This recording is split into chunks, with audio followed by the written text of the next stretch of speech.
Mon livre, Gagner la lutte contre le cancer, la découverte dont la République n'a pas voulu, comme son titre l'indique, parle de découverte et de cancer. C'est l'histoire d'une découverte phénoménale faite par mon père à l'Institut Pasteur dans les années 80, avec des produits naturels. Et là, ça n'a pas plu du tout à l'Institut Pasteur et au lobby pharmaceutique. Alors, on a interdit à Beljanski de publier, il a passé outre, on l'a mis à la porte de l'Institut Pasteur et il a continué à publier. Et là, on lui a un jour envoyé l'armée, le GIGN, pour détruire le laboratoire et l'homme.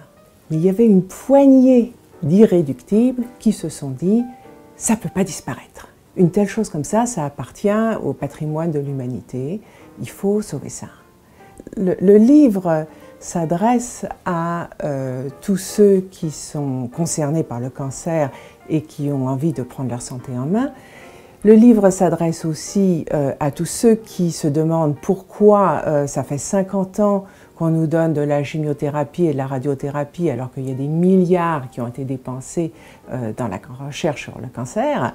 Et puis aussi, le livre s'adresse à tous ceux qui se demandent ce qui arrive à une découverte quand elle n'est pas conforme aux résultats que le gouvernement qui a financé cette recherche voulait. Mon livre n'est pas un livre de conseils, de recettes, non. Qui suis-je pour donner des conseils thérapeutiques? Non, mon livre raconte comment cette découverte a été redécouverte et j'emmène avec moi le lecteur dans l'aventure que j'ai moi-même vécue et comment j'ai appris à comprendre cette recherche, à l'apprécier et à me rendre compte de son importance. Quand je grandissais, je ne voulais pas en entendre parler. Je me suis dit, quand je serai grande, je ne veux pas devenir scientifique. Mais c'était tellement beau. Et la violence avec laquelle l'État français a essayé de supprimer cette recherche, c'est ça qui m'a dit, j'ai voulu comprendre, j'ai voulu chercher. Et ce que j'ai découvert est invraisemblable, invraisemblable. Et donc c'est ça que je partage dans mon livre. La violence que ma famille a vécue, c'est une violence qui a été vécue en France. Aux États-Unis, on n'a pas du tout été l'objet d'aucune violence. Les projets de recherche qu'on a apportés ont été bien reçus, bien vécus. On a pu créer une fondation qui s'appelle la Fondation Beljanski, qui a pignon sur rue. Les universités américaines avec lesquelles on a pu travailler ont pu librement publier tous les résultats de leurs recherches avec ces extraits. Il ne s'est rien passé.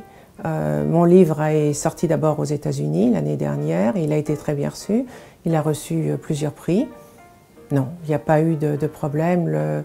Mon droit d'expression n'a pas été menacé aux États-Unis.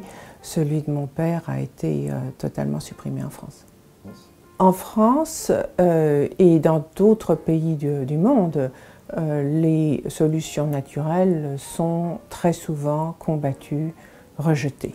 Le système d'attaque des méthodes naturelles est toujours le même. Il s'agit de détruire ces méthodes avant qu'elles ne soient reconnues officiellement.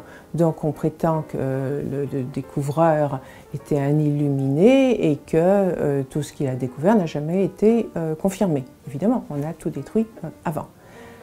Ce qui s'est passé dans le cas de mon père, c'est qu'il y a eu une deuxième génération, que j'étais aux États-Unis, que j'ai eu la chance de pouvoir reprendre, de créer une fondation et de créer des partenariats avec une université américaine, d'abord Columbia University, ensuite Kansas University Medical Center, on a eu un essai clinique à Cancer Treatment Centers of America, donc les plus grandes institutions qui ont validé ce travail. Alors maintenant, bien sûr, c'est devenu beaucoup plus difficile d'attaquer et de dire que mon père était un illuminé ou que son travail était de la poudre de perlimpinpin.